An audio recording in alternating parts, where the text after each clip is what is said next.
अस्सलामुअलैकुम। आज बरोज पीर 18 मार्च। RFI bulletin के साथ मैं हूं नौरीन चौधरी। सबसे पहले headlines. Pakistan remains a threat, so you can't say that Pakistan armed forces will not remain a threat. There may be a challenge for them to fight a long war because of the current economic problem which they have. I just told you, probably today Himalayas were very, very secure for a very, very long time for us. मुआशी बहरान भी पाकिस्तानी फौज की कारकर्दगी को मुतासिर नहीं कर सका। चीन और पाकिस्तान भारत के लिए बड़े चैलेंजेस हैं। भारतीय जनरल अनिल चौहान का दिल्ली के सेमिनार में खिताब। शुमाली वजीरिस्तान के जिला मीर अली में जामे शहादत नोश करने वाले लेफ्टिनेंट कर्नल काशिफ अली शहीद और कैप्टन मोहम्मद अहमद बदर शहीद की नमाज जनाजा चकलाला गैरिजन रावलपिंडी में अदा कर दी गई। नमाज जनाजा में सदर आसिफ अली जरदारी और आर्मी चीफ समेत वफाकी वज़रा और आला फौजी अफसरान ने शिरकत की। वज़ीर आज़म शहबाज शरीफ ने एयर मार्शल ज़हीर अहमद बाबर सिद्धू की मुद्दत मुलाजमत में 1 साल की तौसीह कर दी। IMF से मुज़ाकरात का इख्तितामी सेशन आज होगा। IMF की जानिब से जोर दिए जाने पर हुकूमत ने निजकारी प्रोग्राम पर काम तेज करने की यकीन दहानी करवा दी है।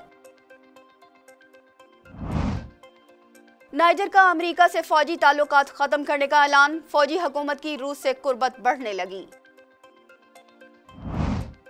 गजा के रिहायशी इलाकों पर बमबारी जारी। मजीद 90 से ज्यादा फलस्तीनी शहीद। PCB की शाहकार हिकमत अमली। PCL का फाइनल वीकेंड के बजाय वर्किंग डे पर आज मुल्तान सुल्तान्स और इस्लामाबाद यूनाइटेड के दरमियान नेशनल स्टेडियम कराची में खेला जाएगा। हेडलाइंस आपने मुलाहिजा की। चलते हैं खबरों की तफसीलात की जानिब।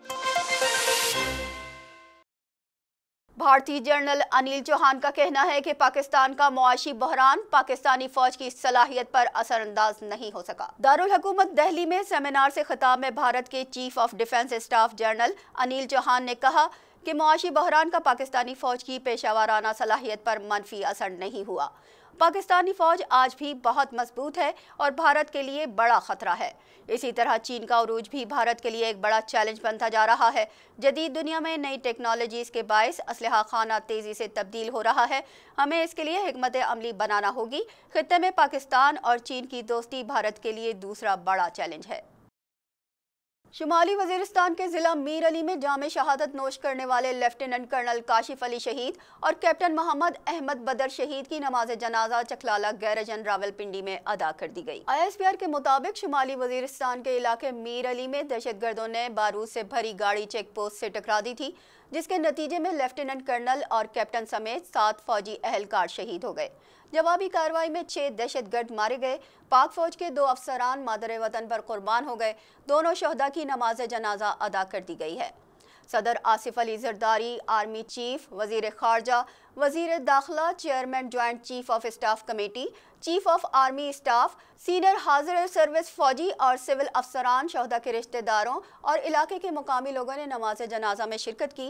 सदर आसिफ अली जरदारी ने कहा कि शहदा की अजीम कुर्बानी हमारे बहादुर बेटों के गैर मुतज़लज़ल अज़्म का इजहार है, जिन्होंने हमारी मादरे वतन के दिफा के लिए कुर्बानी पेश करने में कभी हिचकिचाहट महसूस नहीं की। वज़ीर आज़म शहबाज शरीफ ने air chief marshal Zaheer Ahmed Babar Sidhu की मुद्दत मुलाजमत में 1 साल की तौसीह कर दी है। वज़ीर आज़म शहबाज शरीफ ने एयर चीफ मार्शल की मुद्दत मुलाजमत में तौसीह की एडवाइजरी सदर आसिफ अली जरदारी को भिजवाई थी और उनकी मंजूरी के बाद उन्हें तौसीह दे दी गई है। तहम इस पेशरफ्त के हवाले से कोई बाज़ाब्ता बयान जारी नहीं किया गया।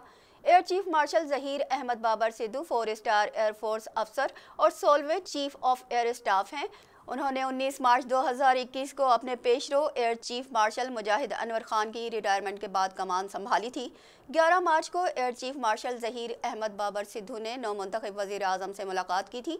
वज़ीर आज़म ऑफिस से जारी प्रेस रिलीज़ में कहा गया है कि air chief marshal Zaheer Ahmed Babar Sidhu ने वज़ीर आज़म शहबाज शरीफ को ओहदा संभालने पर मुबारकबाद दी। मुलाकात के दौरान उन्होंने पाक फ़ज़ाइया के पेशावराना उमूर पर भी तबादला ख्याल किया। IMF से मुज़ाकरात का इख्तितामी सेशन आज होगा। IMF की जानिब से जोर दिए जाने पर हुकूमत ने निजकारी प्रोग्राम पर काम तेज करने की यकीन दहानी करवा दी है। वजारत खजाना के मुताबिक IMF ने मौजूदा प्रोग्राम के तहत ताहाल कोई नई शराइत आयद नहीं की हैं। शेड्यूल के मुताबिक आखिरी जायजा मुज़ाकरात आज ख़त्म हो जाएंगे। ज़राए के मुताबिक पाकिस्तान आखिरी जायजे के लिए तमाम अहम शराइत पूरी कर चुका है। मुज़ाकरात की कामयाबी IMF के इत्मीनान से मशरूत है। मुज़ाकरात की कामयाबी से मुतालिक फ़ैसला IMF करेगा। मुज़ाकरात की कामयाबी पर पाकिस्तान और IMF के दरमियान स्टाफ लेवल मुआहिदा होगा और जायज़ा मिशन 1 अरब 10 करोड़ डॉलर की आखिरी किस्त के लिए IMF एग्जीक्यूटिव बोर्ड को सिफारिश करेगा। पाकिस्तान और IMF मुज़ाकरात 3 अरब डॉलर्स के कलील मुद्दती कर्ज प्रोग्राम के तहत हो रहे हैं। इससे पहले पाकिस्तान को 2 अक़सात में मजमूई तौर पर 1 अरब 90 करोड़ डॉलर्स मिल चुके हैं। नाइजर ने अमेरिका के साथ फौजी ताउन खत्म करने का ऐलान कर दिया है। नाइजेरियन फौजी हुकूमत के ऐलान के मुताबिक अमेरिका के साथ फौजी ताउन का मुआहिदा ख़त्म किया जा रहा है। अमेरिकी फौजी और सिविलियन मुलाजमीन से हर किस्म का राब्ता और ताउन ख़त्म करने का फैसला हुकूमत ने मुशावरत के बाद किया है। अमेरिकी वफ़द ने फैसले से कबल नाइजर फौजी जनता से मुलाकात की। वफ़द के वापस जाने के अगले ही दिन नाइजर की फौजी हुकूमत ने तमाम दिफाई मुआहिदे ख़त्म करने का ऐलान कर दिया। ताहम नाइजर की फौजी हुकूमत रूस से ताल्लुकात को अहमियत दे रही है और दिफा समेत मुख्तलिफ शोबों में ताउन को बढ़ाना चाहती है। गजा के रिहायशी इलाकों पर बमबारी जारी है, जिसमें मजीद 90 से ज्यादा फलस्तीनी शहीद हो गए। 7 अक्टूबर से गजा पर इसराइली हमलों में कम अज कम 31,490 फलस्तीनी शहीद और 73,439 जख्मी हो चुके हैं। गजा में 5 माह से जारी जंग के बायस तकरीबन 23 लाख फलस्तीनियों ने रफाह के कैंपों में पनाह ले रखी है। अरब मीडिया के मुताबिक गजा में हमलों का सिलसिला ताहाल जारी है। रिहायशी इलाकों पर फौज की बमबारी से मजीद 90 से ज्यादा फलस्तीनी शहीद हो गए। 5वीं बार रूसी सदर मुंतखब होने वाले व्लादिमीर पुतिन ने मगरबी ममालिक को खबरदार करते हुए कहा है कि यूक्रेन में मगरबी अफवाज की मौजूदगी और नेटो की मुदाखलत दुनिया को तीसरी आलमी जंग के दहाने पर धकेल सकती है। इंतखाबात में कामयाबी के बाद खिताब करते हुए पुतिन ने मगरबी ममालिक की तनकीद को मुस्तरद करते हुए अपने हामियों को बताया कि इस तरह के रद्द अमल की उन्हें तवक्को थी। उन्होंने अपने हामियों से खिताब करते हुए कहा कि आप उनसे क्या उम्मीद कर रहे थे? क्या ये हमारे लिए तालियां बजाएंगे? वो हमारे खिलाफ हैं। उनका मकसद हमारी तरक्की को महदूद करना है, इसलिए वो कुछ भी कहते रहें, इससे हमें कोई फर्क नहीं पड़ना चाहिए। यूक्रेन की जानिब से रूसी सदारती इंतखाबात के दौरान रूस के मुख्तलिफ शहरों को ड्रोन तैयारों से निशाना बनाया गया। रूसी हुक्काम के मुताबिक क्रेस्नोडार रीजन में ड्रोन हमले में ऑयल रिफाइनरी में आग लग गई, जिसकी वजह से सरहदी इलाके में बड़े पैमाने पर बिजली मुनक़ता है।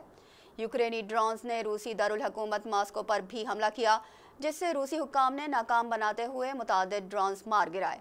रूस के 8 रीजन्स में यूक्रेन के 35 ड्रोन्स को तबाह किया गया है। बहीरा रूम में लाइब्रेरियन परचम बरदार तिजारती जहाज पर हौसियों का मिसाइल हमला। जहाज अदन शहर में 85 नॉटिकल मील मशरिक में सफर कर रहा था। बरतानवी मैरीटाइम ट्रेड ऑपरेशंस अथॉरिटी के मुताबिक हौसियों के मिसाइल हमले से कोई जानी नुकसान नहीं पहुंचा। मिसाइल जहाज से कुछ दूर फासले पर गिरा, जिसके बाद जहाज के अमले ने रफ्तार बढ़ा दी। लाइब्रेरियन जहाज अदन शहर से 85 नॉटिकल मील दूर मशरिक में था। बरतानवी मैरीटाइम एजेंसी के मुताबिक बहीरा रूम में हौसियों के बढ़ते हमलों से तिजारती जहाज़ों की आमदोरफ्त गैर महफूज हो गई है। सऊदी अरब के सहराए अफीफ में बर्फबारी ने सबको हैरान कर दिया। सऊदी दारुल हुकूमत रियाद के मगरिब में वाक़े सहराए अफीफ में मूसलाधार बारिश और जालाबारी और बर्फबारी ने लोगों को हैरान कर दिया है। बर्फ से ढके सहरा की तस्वीर और वीडियो सोशल मीडिया पर वायरल की जाती रहीं। सऊदी महकमा मौसमियात ने पेशगोई की थी कि 17 मार्च से नया मौसमी सिस्टम शुरू होगा, जिससे बारिश और जालाबारी होगी। माहिरीन मौसमियात मुल्क के शुमाल की तरफ बढ़ने वाले नए मौसमी सिस्टम का जायजा ले रहे हैं। उनका अंदाजा है कि तेज़ और तूफ़ानी बारिश का सिलसिला मज़ीद शिद्दत इख्तियार करेगा। पाकिस्तान सुपर लीग सीजन 9 का फाइनल आज मुल्तान सुल्तान्स और इस्लामाबाद यूनाइटेड के दरमियान नेशनल स्टेडियम कराची में खेला जाएगा। PSL में मुल्तान सुल्तान्स का ये चौथा फाइनल है। वो 2021 की फातेह है, जबकि आखिरी 2 फाइनल्स में उसे लाहौर कलंदर से शिकस्त हुई थी। इस्लामाबाद यूनाइटेड ने PSL के 2 फाइनल्स खेले हैं और दोनों मरतबा उसने फाइनल अपने नाम किया है। मुल्तान सुल्तान्स के कप्तान मोहम्मद रिजवान का कहना है कि उन्हें इस बात की खुशी है कि उनकी टीम ने पूरे टूर्नामेंट में भरपूर स्पिरिट के साथ खेलते हुए ज़बरदस्त परफॉर्मेंस दी है। इस्लामाबाद यूनाइटेड के कप्तान शादाब खान का कहना है कि उन्हें अपनी टीम पर फख्र है कि उसने मुश्किल हालात में आसाब पर काबू पाते हुए शानदार कारकर्दगी का मुजाहिरा किया है। इसके साथ ही न्यूज़ बुलेटिन अपने इख्तिताम को पहुंचा। हमें दीजिए इजाज़त। अल्लाह निगहबान।